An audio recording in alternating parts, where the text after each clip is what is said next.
आने पर तू हलवाई बिठाता है, और नबी पाक के नाम की लाइटें लगी हों तो तू परेशान होता है। हमसे कभी पूछ, तुझे बताएं बस नहीं चलता, वरना ताड़े तोड़ के छतों पे लगा दे। बस नहीं चलता, फरिश्तों को भी कहें आओ हमारे साथ शामिल हो जाओ, आमद मुस्तफा मरहबा मरहबा का नारा लगाना है। हमारा बस नहीं चलता, वरना दुनिया की सारी नेमतें बिछा दें और लोगों को बतलाएं कि असल तो खुशी मनाने का दिन ही आज है जब अल्लाह ने हमें अपना प्यारा रसूल अता फरमाया है। और हमारे इमाम, तू कहता है मिलाद ना कर, हमारे इमाम ने तो कहा हशर तक डालेंगे हम, हशर तक। ये 2-4 दिन का तो प्रोग्राम ही नहीं हमारा, हशर तक डालेंगे हम पैदाइशे मौला की धूम, और मिसले फारस नजद के कले गिराते जाएंगे। खाक हो जाए अदु जलकर मगर हम तो रजा, दम में जब तक दम है जिक्र उनका सुनाते जाएंगे। हमारा तो 1-2 दिन का प्रोग्राम ही नहीं। और फिर सुनो कितनी बड़ी नेमत है। हजरत अब्बास से किसी ने कहा था अल्लाह की सबसे बड़ी नेमत, तो बुखारी उठाना, फरमाने लगे मुहम्मदुन नेमतुल्लाह, बुखारी है बुखारी, फरमाया मुहम्मद अल्लाह की सबसे बड़ी नेमत है, सल्लल्लाहु, ये सबसे बड़ी नेमत है। कुछ कर तो सही ना यार। एक मुझे कहने लगा नहीं वो 9 रबीउल अव्वल को आए थे, तो मैंने कहा 9 को मिलाद मनाओ, कोई मसला नहीं, 9 को मिलाद मनाओ, कोई मसला ही नहीं, हम तो सारा साल मनाते, बस 9 को मनाओ ना भाई। कौन कहता है ईद नहीं हम कहते। मैंने कहा चलो जश्न मिलाद कह लिया करो, किसी तरफ आओ तो सही ना भाई, जश्न मिलाद ही कह लो। ये कह लो तुमने खुशी मनानी है तो महफिल मिलाद कह लो ना, ईद कहो, ईदे 2 ही है। मैंने कहा नहीं वो भी तेरी गलती है, मेरे नबी ने कहा हर जुमा मेरी उम्मत की ईद है। और कुरान पाक पढ़, कुरान पाक पढ़। हजरत ईसा कहते थे या अल्लाह जब तू मन्नो सलवा नाजिल करेगा वो दिन हमारे लिए ईद का दिन होगा। और सियासता पढ़, हजरत उमर कहा करते थे जिस दिन दीन मुकम्मल हुआ यौम अकमलतु लकुम, ये आयतें नाजिल हुई तो फरमाया वो दिन हमारे लिए ईद का दिन था। यहूदी हमें कहते थे ये आयतें हम पे आती तो हम ईद मनाते, ये भी तेरी गलती है कि ईदें 2 ही हैं। रब जब भी किसी को दीद कराए वो ईद का ही दिन होता है, वो ईद का ही दिन होता है भाई। हमारे लिए सबसे बड़ी ईद ये है, इसलिए कि बाकी ईदें इसी ईद का सदका है सल्लल्लाहु ताला अलैहि। तो ईद मिलादुन नबी पे इजहार मुसर्रत करना, खुशी का इजहार करना, खुशी का इजहार करना, ये तो ईमानी तकाजा है, ये तो रूह का तकाजा है, ये तो अंदर उछलता है। शरीयत जितनी हमें इजाजत देती है उतना हम करते हैं। और कोई मिलाद की महफिल में कोई ऐसा काम नहीं होता जो शरीयत से टकराता हो। पहले क्या होता है? तिलावत, मने है कुरान पढ़ना।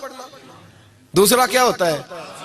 इतना दर्जा है नात का, अब तो ना नात पढ़ने वाले रहे ना सुनने वाले रहे, दोनों में ही कमी है।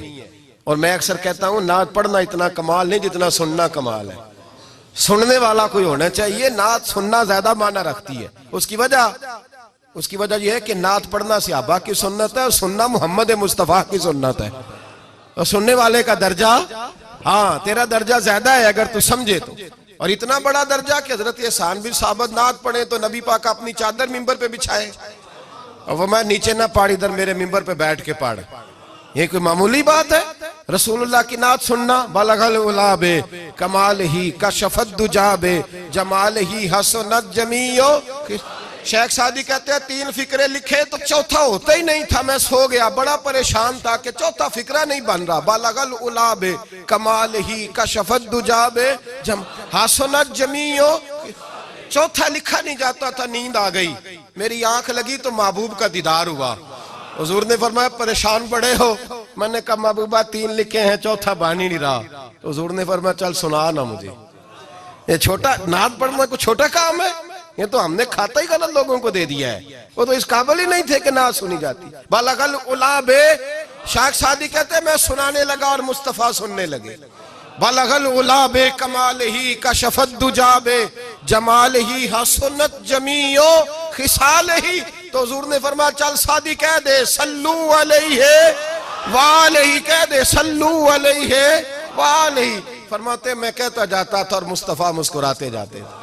कुछ छोटा दर्जा है ना तो ईमान है, ना तो ताकत है, ना तो तेरी रूह को बेदार करती है, पर शर्त है ना तो, शर्त है, शर्त ये तकाजा है मैं नात हो, वो ना हो कि नात पढ़े ना मेरे हज़रत साहब फरमाते हैं नात का मकसद है जब बंदा नात पढ़े तो उसका दिल नबी पाक के गुम्बद की तरफ जाए, जब नात सुने तो उसकी तवज्जो रसूल पाक की जानिब जाए।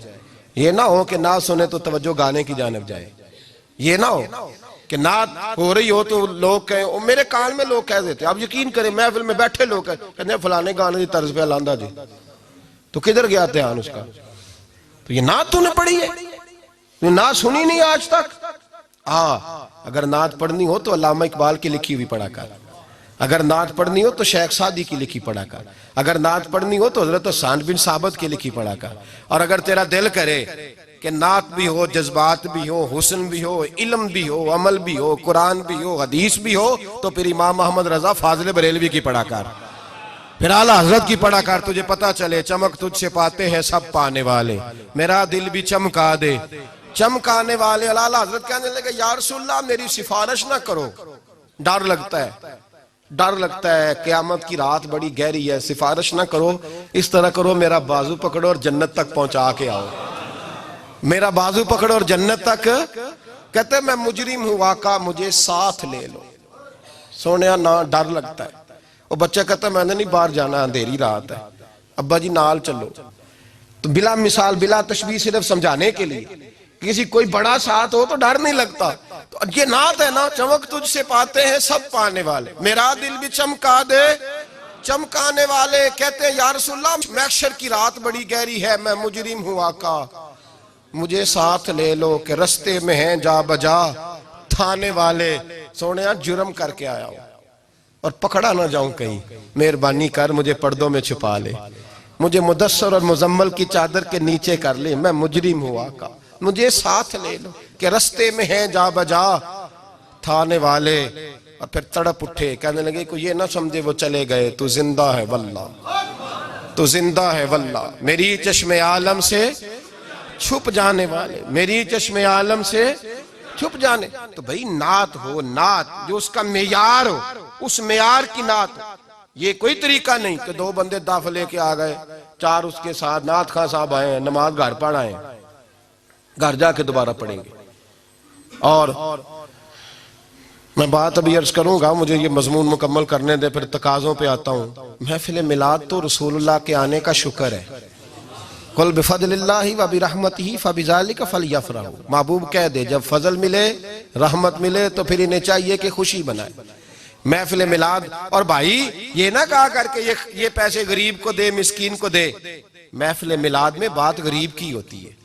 हम बताते हैं कि ये वो दिन है जिस दिन आके मेरे नबी ने बेवा की बात की है, गरीब मिस्कीन लाचार गरीब की बात की। ये महफिल मिलाद गरीबों के जलसे का नाम है। आला हज़रत फरमाते हैं हम गरीबों के आका पे बेहद दुरूद, हम फकीरों की सरवत पे लाखों सलाम।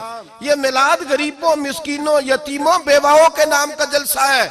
शिकवा है मुझे उस जलसे से। जलसा तो मिलाद का हो पर सदारत चौधरी कर रहा हो, सदारत मालदार कर रहा हो, वडेरा कर रहा हो, कोई जरूरत नहीं। जलसा मिलाद का हो तो सदारत किसी गरीब को करनी चाहिए, माड़े को करनी चाहिए, वरना जरूरत क्या है। जो हुजूर के मिलाद में आए हैं वो सारे मेहमान खुसूसी है, कोई अर्ज नहीं, कुछ नहीं होने लगा, कोई नहीं खा जाता। छोड़े इस चीज से बाहर आए तो ये तो शुक्र है। और ये तज़किरे जितने मिलाद के तज़किरे होंगे उतनी गरीबों की बात होगी, उतनी इस्लाम की रूह की बात होगी, बेवा की बात होगी। और सहाबा तो उस दौर में लोग कहते हैं सहाबा मिलाद करते थे। मैंने कहा चलो तुम्हें समझ तो नहीं आनी पर समझा देता हूं। सहाबा तो उस वक्त करते थे जब करना था ही बड़ा मुश्किल, अब तो मुश्किल नहीं ना। सहाबा तो तब करते थे जब किया जा सकता ही नहीं था, बड़ा मुश्किल। सुनो इब्ने शाम उठा के देखो, सीरत की किताबें पढ़ो। नबी पाक सल्लल्लाहु अलैहि वसल्लम के सहाबा कुरैश मक्का के जुल्म सितम से तंग आ गए। हुजूर ने बाज मजबूरों बेकसों को इजाजत दे दी, हबशा हिजरत कर दे। हबशा चले गए। हबशा जब पहुंचे तो उनमें हजरत जाफर तैयार भी थे, हजरत अली के भाई, और एक गिरोह था पूरा सहाबा का जो हबशा गया। कुरैश मक्का ने वहां पर भी आराम से ना बैठने दिया। पीछे से कुछ सरदार गए, जाके छेड़ा, कहा ये हमारे भागे हुए गुलाम है, हमारे बुतों को बुरा कहते हैं, नया दीन इन्होंने अख्स कर लिया है, हमारे हवाले कर दो। हजरत जाफर तैयार कहते हैं नजाशी बादशाह ने हमें बुलाया कुछ लोग मेरे दोस्त मशवरा देने लगे जरा हल्की फुल्की बात करना। कहते मैंने कहा मैं हल्की क्यों करूं, मैं तो खुल के करूंगा, खुल के मुस्तफा के तज़किरे हशर तक डालेंगे हम, हशर तक प्रोग्राम बताया, हशर तक डालेंगे हम। पैदाइशे मौला की धूम, दम में जब तक दम है जिक्र उनका सुनाते जाएंगे। फरमाया मैं हल्की बात नहीं। हजरत जाफर ने नजाशी बादशाह के दरबार में खड़े हुए, इस्लाम की गुर्बतों का आलम, गुर्बतों का, अभी मक्के में रहने को जगह नहीं, मक्के वाले सताते, मदीने हिजरत हुई नहीं, हबशा गए तो वहां पहले ही काफिर पीछे पहुंच गए। इतने कठिन हालात, इतने बुरे और कड़े वक्त में नजाशी के दरबार में जब नजाशी बादशाह ने जनाब जाफर से पूछा कि ये कहते हैं तुमने दीन बदल लिया है, तुम बागी हो गए हो, नए रास्ते पे लागो, बताओ। तो हजरत जाफर तैयार ने नजाशी के बादशाह में वही बातें की जो हम महफिल मिलाद में करते हैं, वही जुमले, वही मिलाद का वही सारा पस मंजर। हजरत जाफर तैयार बोल पड़े, फरमाने लगे नजाशी हम तो बेटियां जिंदा दफन कर देते थे। नजाशी, यही बातें होती है ना महफिल मिलाद, हम बेटियां दफन करते थे, किसी का औरत का खामद मर जाता तो उस औरत को भी साथ दफन होना पड़ता, उसकी जिंदगी मुर्दे जैसी कर दी जाती, बहनों पे जुल्म होता था, बेटियों को जायदाद में हिस्सा नहीं मिलता था। ए नजाशी हमारे यहाँ गरीब पिसा करता था, यतीम पिसा करता था, मजबूरियां थी, परेशानियां थी, दुख ही दुख, आजमाइशें ही आजमाइशें। बस फिर अल्लाह ने हमें अपना रसूल अता फरमा दिया, फिर अल्लाह ने हमें अपना रसूल अता फरमा दिया, वो अपने पराये का गम खाने वाला, मुरादें गरीबों की बर लाने वाला, मुसीबत में गैरों के काम आने वाला। अल्लाह ने हमें रसूल दिया, फरमाया बस हम उसके झंडे तले जमा हो गए और हम इनके बुतों को नहीं मानते, रसूलुल्लाह सल्लल्लाहु अलैहि वसल्लम की बात को मानते, एक खुदा की इबादत। तो सहाबा तो वो बातें उस आलम में कहा करते थे जब कहना बड़ा मुश्किल था, उन्होंने वही मिलाद की बातें जो हमारे यहाँ होती हैं, यही होती है ना मिलाद की बात। एक साहब शिकवा करने लगे, कहने लगे थी मौलवी हर महफिल मिलाद में यही बताते हैं बेटियां जिंदा दफन होती थी, फलां होता, अब बदल लेना चाहिए। तो मैंने कहा जब बातें हैं ये तो बदली कैसे जाए।